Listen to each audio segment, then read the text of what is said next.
What's going on, everybody? Welcome to the Taurean Reloaded channel. If you are new, please be sure to go ahead and hit that subscribe button. Also, be sure to have your notifications set to all on all devices, including laptop, CPU, and mobile.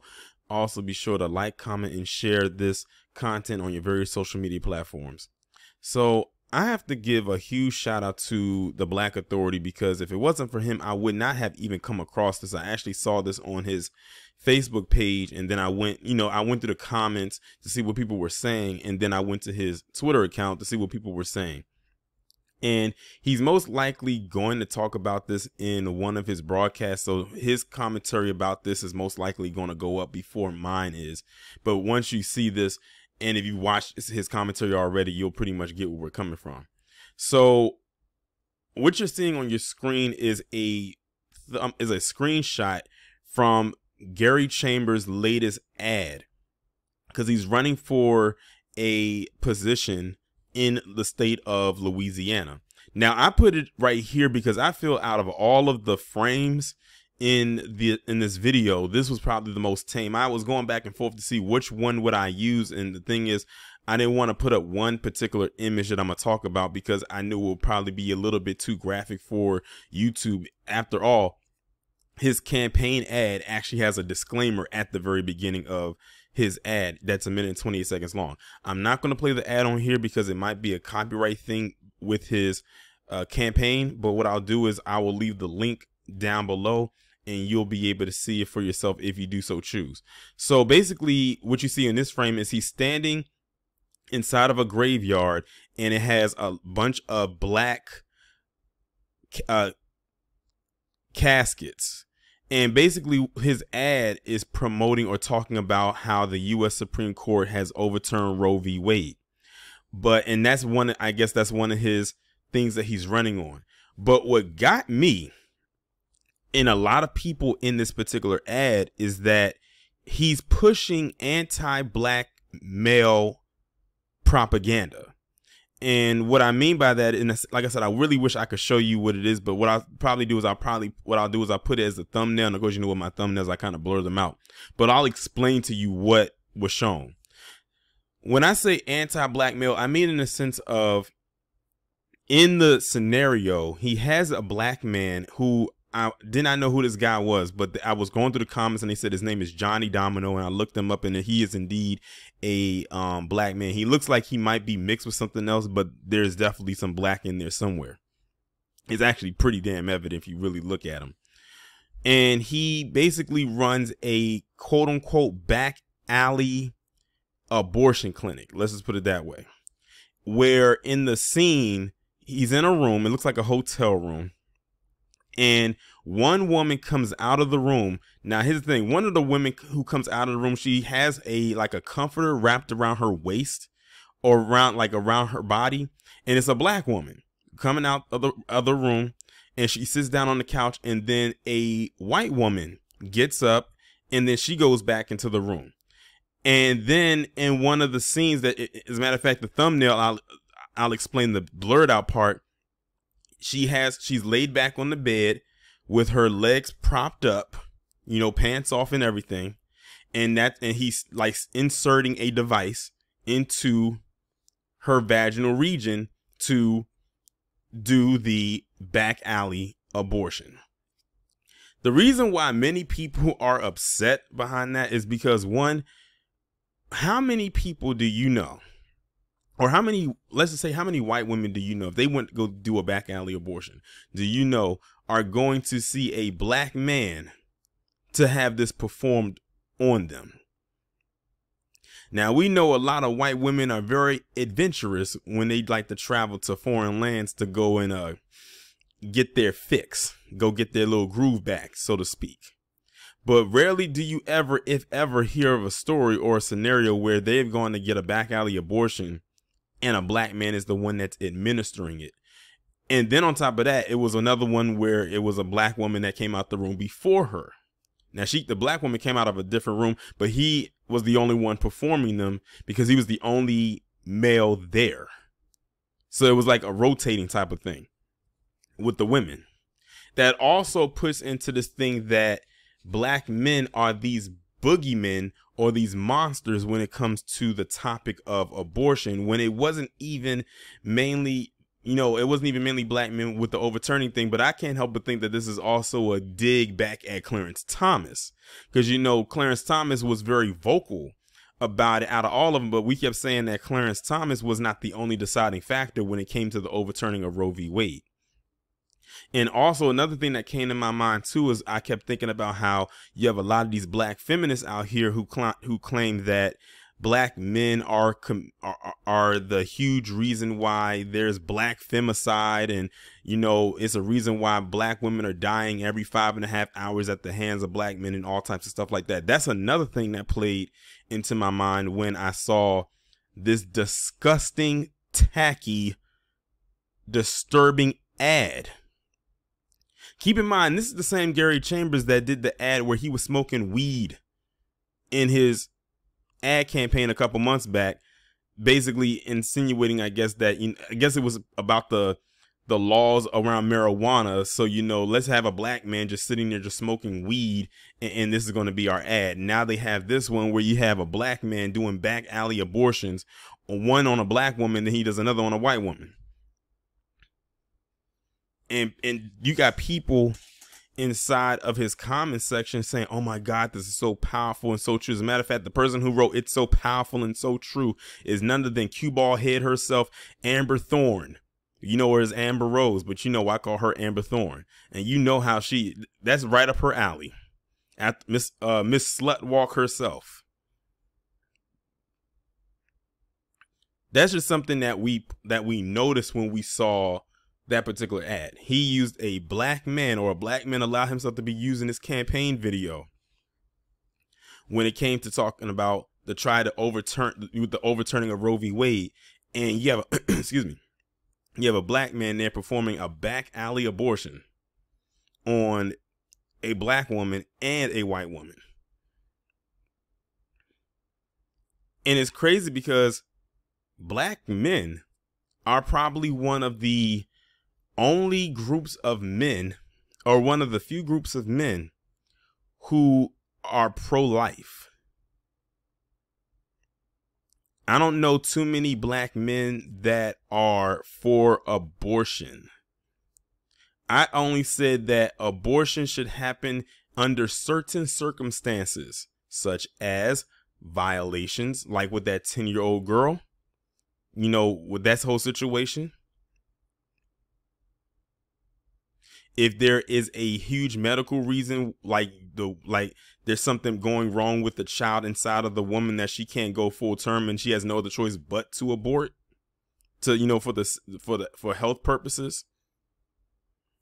But if you're just going out there to have an abortion just to have an abortion just because, no. I remember, I forgot who it was I was watching do a video or a live stream. I think it was Afro Elite, around the time when they did overturn Roe v. Wade. He was reading an article where this one woman had 6 abortions. 6. So it was like, you just going out there getting pregnant just to take your child out before the child is even born. What's wrong with you? And you had 6 of them. Like, you are messing up your insides. Now, let's say that when you get pregnant a 7th time and you decide that you want to go full term and have this child, you may not be able to because the child, you messed your body up.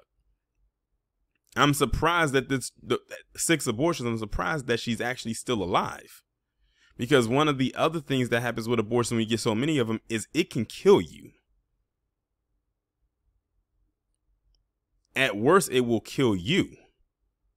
At worst, it will kill your child or any chance of you having another child. But the absolute worst is it can take you out.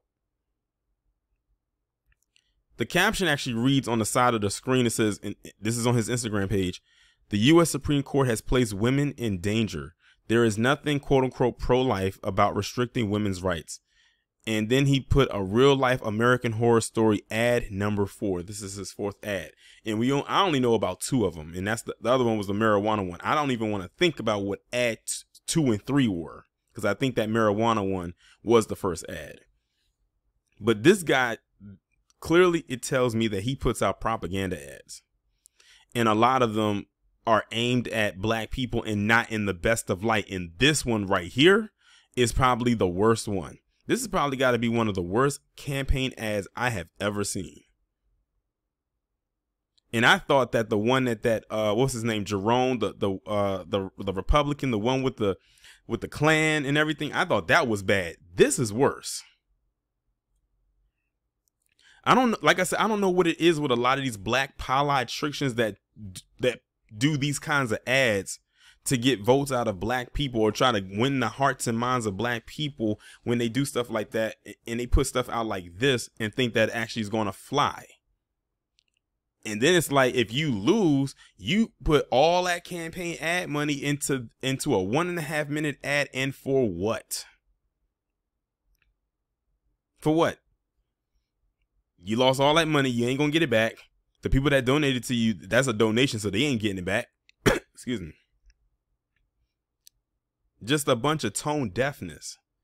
This guy could have probably did any other ad. But the thing is, we live in a time where people like to pander.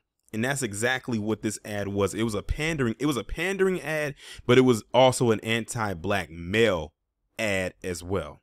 This is like a black feminist, anti-black man, niggas ain't shit, wet dream. Like, that's crazy. That is crazy. Because a lot of the people that do these back alley abortions, sometimes a lot of them are women themselves. You know, the first time I actually saw a back alley abortion depicted on screen was in that movie For Colored Girls. Y'all remember that scene with it was with Tessa Thompson and Macy Gray, when Tessa Thompson's character had got pregnant and she wanted to get an abortion, but she didn't want her, I think she didn't want her sister and her mother to find out, because, you know, Whoopi Goldberg played her mother, and her mother was like very sacrilegious, and she already knew what would have happened if she would have found out. So she went to a back alley woman to get the abortion, and she went to Macy Gray, and Macy Gray looked like she was effed all the way up. That was a very chilling scene to watch. That's a scene right there that a lot of people don't reference that much when it comes to the movie, because a lot of times when they talk about that movie, they talk about the part with Michael Ealy dropping the kids out of the window, and that was very grotesque. But that scene right there is very eerie because of how well Macy Gray acted that scene, and being very ominous and very creepy. Tessa Thompson did her thing too of being scared. But yeah. And then when you get them back alley abortions, you know, you're not going to a professional. You got to think of how many people come through the doors of a back alley clinic every single day. And a lot of that stuff isn't sterilized, or they're using the same materials on you that they used on like 10 other women. Probably all within probably a few hour time span. So you literally probably have the insides of a woman that came before you, now inside of you. And when I see this ad and they projected that a black man is doing it, all they got to do is show it a few times, in a short few at that, because it doesn't take much for them to project out the big black boogeyman trope. Then that's when they go like, oh, there it is. It's black men that wants us to get rid of our children. But let's be real here. A black man giving a white woman a back alley clinic abortion, that just doesn't scream reality to me. Not saying it has not happened. I wouldn't go that far and say it has never happened. But when you put something out there like that, it's going to get into the minds of people, who allows it to sink into their minds that this does happen often. Gary Chambers, he ain't shit for this ad. He just is. First off, he's just not an ain't shit person, period. Now, this is Louisiana. The best thing that happens for me is I can't vote for him because I don't live in Louisiana. I'm not a resident of the state of Louisiana. But to all my Louisiana followers, I know I can't speak for y'all and tell y'all what to do, but most of y'all are on the same wavelength that I am on. But in case you aren't and you have that voting spirit inside of you, please take into consideration everything that I have said in this video and watch what the ad that he posted up and really consider not voting for Gary Chambers Jr. come November. One other thing I had to mention and put in here, as you can see, this is something added in because I used a different picture, but yeah, this is from that marijuana ad, that campaign that he did. One thing that stuck out to me as well is with the whole Roe versus Wade thing. We all know who those white male politicians, officials, and everything like that, who they're aiming that towards. Why in the hell would they be, you think they would be satisfied with seeing an ad campaign from this guy where you have a black man doing and performing a back alley clinic abortion on a white woman and think that's going to fly? They are in a state of crisis right now where they are trying to scramble to get them numbers back up, if they can get them up. And then to have this ad campaign come out where that's being shown, yeah, that definitely doesn't sit right with them at all. I can imagine them sitting back saying right now, we trying to bring our numbers back up, and then we got this nigger over here putting out this ad trying to run for position of a black person, and a black man at that, doing and committing what they would probably consider the ultimate genocide for them, because this, imagine the optics of how that looks coming from them. One is like, if it's them trying to get their numbers back up of the white populace or the white population, first off, they would be ethnically cleansed or ethnic genocide. If a black man got a white woman pregnant, that's done right there. There's the lineage gone right there. But then to take a white woman's child out of her that she probably got impregnated with from a white male, that's even worse for them. Because they're probably looking at it as like, we went through all this to have a child, and for this person right here to come in and to take that child away, nope, not happening. But that's something that just kind of popped up into my head after looking back at it again. I was like, very interesting indeed that they had this black man commit or do this back alley abortion on a white woman. What would that say to the mainly white male politicians and officials who overturned or are agreeant with the overturning of Roe v. Wade?